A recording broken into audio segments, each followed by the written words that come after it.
Oui, c'est clair, c'est clair. On ne joue pas à 100 clous comme si on jouait dans n'importe quel hippodrome français. C'est réputé difficile et avec raison. Et peut-être aussi, c'est difficile parce que les turfistes ne savent pas comment aborder cet hippodrome-ci. Dans cette vidéo, je vais vous révéler quelques petites astuces relatives à Saint-Cloud, mais pour le moment, disons que voici les conditions, non pas les conditions, c'est pas nécessaire, on sait déjà quelles sont les conditions de la course, mais on va quand même y revenir. Mais pour le moment, regardez, ici, on se retrouve carrément avec des rapports moyens extrêmement élevés, parce qu'on se retrouve avec 584 de rapports moyens, et à ce propos, j'ai envie de m'excuser d'avance, parce que depuis le matin, je tarde à enregistrer parce qu'il y a beaucoup de travaux dans le coin. Il y a des gens qui sont en train de réparer leur charpente et puis ça martèle, ça martèle. J'espérais que ça se soit calmé avant d'enregistrer, mais ce n'est pas le cas. Donc, on va juste faire avec si vous entendez de petits coups de marteau de temps à autre. Allez, ça fait partie de la live. Donc, effectivement, nous sommes à Saint-Cloud et pour ces conditions de course en particulier, on se retrouve avec 584 euros de rapport moyen. C'est dire à quel point c'est très élevé et donc très difficile. C'est vrai que dans la foulée, on a eu un rapport de 2000 euros. Mais bon, inutile de dire qu'avec de tels rapports, le couplet, le jeu simple, tout pari est bon à prendre. Et du coup, dans la configuration du jour, j'ai pris tout naturellement, j'ai pris 5 clous, j'ai pris uniquement des courses de 16 partants, uniquement.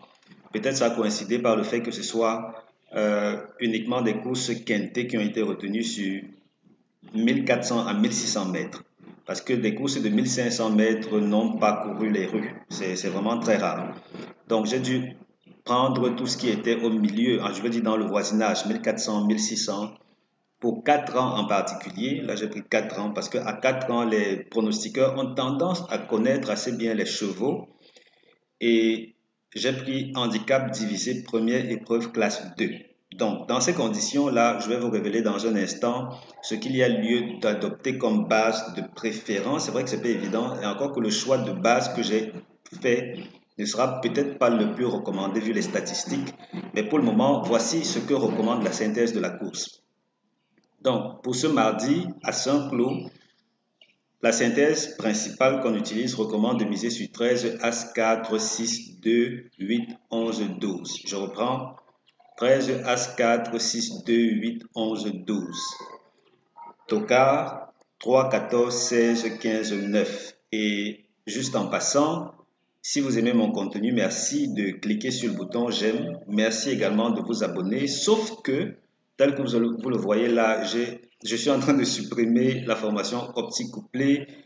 Disons que je vais laisser la stratégie du gain extrême. Pourquoi je supprime optique couplée? C'est parce que dorénavant, tel que je l'ai annoncé dans mes précédentes vidéos, vous prenez un abonnement, vous avez le meilleur de mon analyse quintée. Vous avez aussi la stratégie du gain extrême qui dit dans quelles conditions jouer mes bases pour être sûr de générer de gros rapports. Mais la formation optique couplée n'est plus offerte gratuitement. Donc si vous voulez la formation optique couplée, elle va vous coûter 30 000 francs CFA ou 49 euros. Et puis pour l'abonnement, c'est également 49 euros. Et tout naturellement, je vais voir s'il y a lieu d'ajouter un bonus je veux dire un autre bonus pour ceux qui prennent des abonnements. Mais pour le moment, quand même, la stratégie du gain extrême, c'est déjà un très bon bonus, un très très bon bonus qui se consomme facilement et qui fait le job. Donc, si mon contenu vous plaît et que vous voulez quelque chose d'un peu plus avancé, prenez un abonnement, vous serez amplement dans votre satisfaction. Allez, on avance, on avance, on avance. Notre deuxième synthèse du jour.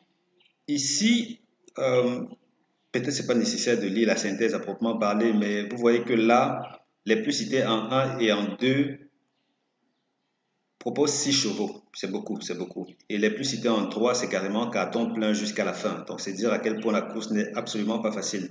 Et cela se reflète bien au niveau de la synthèse Tocard. Parce que la synthèse Tocard, ici, elle n'a proposé que 2 numéros qui reviennent dans les 2 synthèses.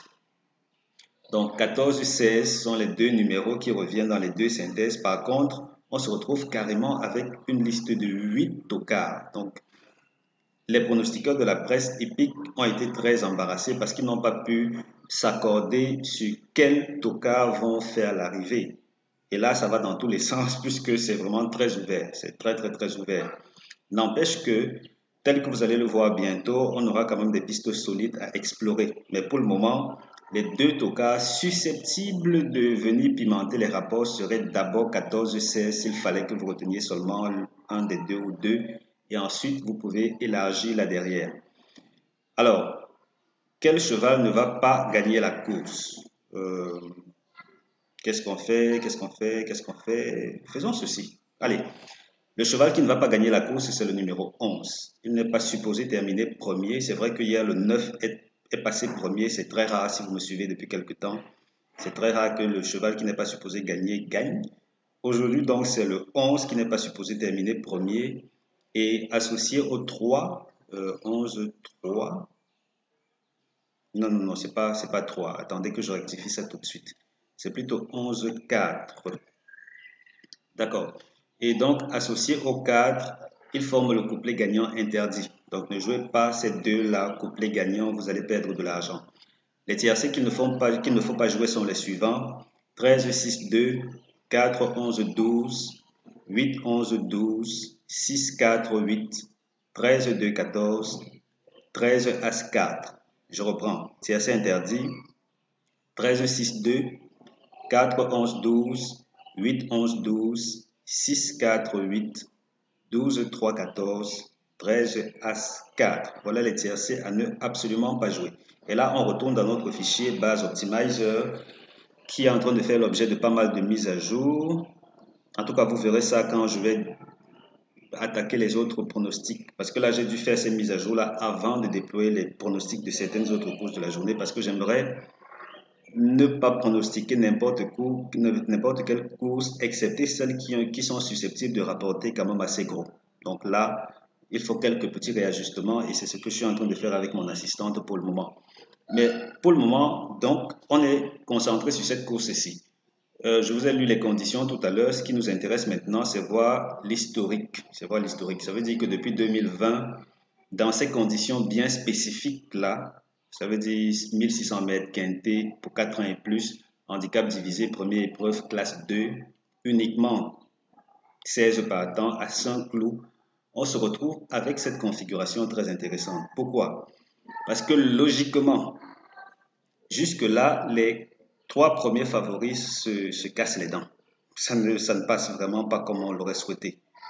Donc vous voyez que dans cette configuration-ci, on va peut-être devoir s'en passer. Je dis peut-être pourquoi? Parce que mine de rien, j'ai quand même osé fixer 13 As-4 comme base couplée. Et ceci prioritairement pour le 13 parce que c'est un très bon cheval. Il a toujours, je veux dire, il donne le meilleur de lui et il a tendance à toujours se placer dans le tiercé. Donc, j'ai dû le fixer. Et logiquement, dans mon système de sélection, tant que je fixe celui-ci, je suis contraint de prendre également les autres. Donc, voilà qui justifie que plus loin, vous allez voir 13 As-4 comme base couplée. Maintenant, ce qu'il faut retenir en priorité, c'est le comportement de cet tocard-ci. Parce que honnêtement, il se comporte exceptionnellement bien. Ça veut dire que objectivement, 3, 14, 16 ont leur mot à dire dans cette course-ci. Et 3, 14 particulièrement, oui, 3, 14 particulièrement. Est-ce que ce sera confirmé? Pourquoi pas? Pourquoi pas? 3, 14, 16, c'est vraiment très tentant comme pari en termes de tocard. Parce que jusque-là, il se comporte 1000 fois mieux que les favoris. Il se comporte même un peu mieux que ce qu'on voit dans cette zone-ci. Parce que là, on a eu quelques écarts là. On a eu quelques écarts au TRC, jusqu'à 3 écarts, alors que là, on n'en a que 2. Et pour des tocards, uniquement 2 écarts, c'est bon. Je veux dire 2 courses perdues où ils n'ont pas terminé dans le TRC, ce n'est pas forcément des écarts.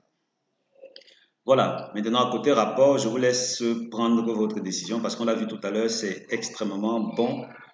Quel que soit le pari retenu, c'est bien. Donc, à vous de voir. Le 8 semble être une bonne base. S'il fallait synthétiser, ce serait 8, 13, 14 d'après cette historique ici. Logiquement, ça aurait été 8, 13, 14 qu'on aurait suggéré comme base. Maintenant, j'ai fait un choix qui est un peu contradictoire à ceci. On verra ce que ça va nous donner. Mais une chose est sûre, l'issue de la course promet quand même d'avoir des rapports plutôt très alléchants. Et du coup, il va sans dire qu'il va falloir prendre des risques. On continue avec notre vidéo et puis on dit que les premières chances théoriques du jour, bon c'est vraiment première chance théorique d'après la structure des chances théoriques proposées dans ces vidéos en général.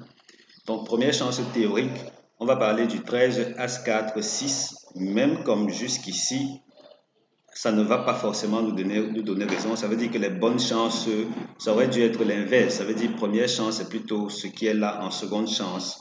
Et donc, cette seconde chance, c'est 2, 8, 11, 12.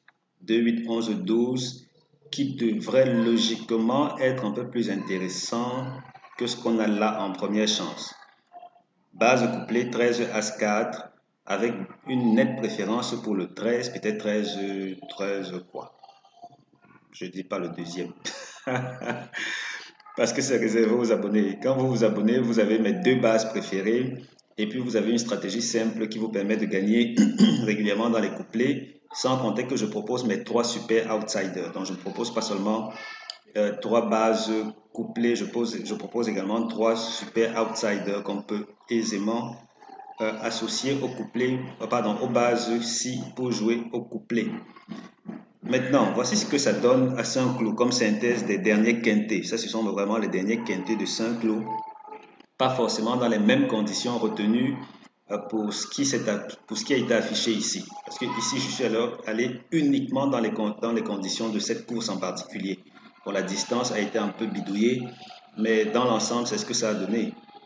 Si on revient et on s'intéresse à Saint-Cloud de manière générale, on va se rendre compte que ces tendances ont quand même des chances de se vérifier. Parce que vous voyez là, on a grandi. Et puis, Saint-Cloud, les tocards aussi, dans tous les cas, se comportent bien. Parce que là, vous voyez que le gris, c'est le 5e de la course. Avec un gris 5e de la course, on se retrouve quand même avec les 2 premiers tocards qui jusque-là se comportent très bien. Ils ont toujours produit un numéro à l'arrivée du quintet. Donc 3, 14, oui, ça se comporte bien. N'hésitez pas à les prendre en haute estime. 3, 14, 16, encore une fois de plus. Au niveau des favoris, c'est plus, j'ai envie de dire, c'est vraiment, en tout cas c'est typique Saint-Cloud. Hein. Si les rapports sont très élevés à Saint-Cloud, c'est généralement parce que les favoris se cassent les dents. Donc là, à vous de voir, à vous de voir, à vous de voir. Je vous laisse prendre votre décision. Retournez l'écran de votre téléphone, regardez en mode paysage et normalement tout ira pour le mieux. Et je crois avoir bouclé avec cette autre vidéo-ci. Et tout naturellement, si vous me suivez déjà depuis quelque temps, si vous voulez l'analyse avancée, prenez un abonnement. Et puis, abonnement, on va mettre beaucoup d'accent sur le jeu simple, parce que le jeu simple, c'est là où ça se comporte très bien. Le jeu simple se comporte vraiment très bien. On a le jeu simple, on a le couplet qui est de loin mon pronostic le plus performant. On a le tiercé qui a été réajusté. La formule a été améliorée parce que là, dorénavant, je vais proposer 3 bases, 3, 3 et puis 4 là en dessous. 3, 3, 4. Là, on a des chances. On reste dans plus ou moins la même fourchette de mise en optimisant les chances de gagner. Donc là, on va, c'est tout à notre honneur dans tous les cas. Donc, vous voulez mon analyse avancée et des jeux vraiment très simples à déployer. Prenez un abonnement et puis, allez, ce sera la fête pour tous. C'était tout pour cette vidéo. Je vous souhaite beaucoup de bonnes choses et surtout, rendez-vous chez le caissier. Allez, portez-vous bien.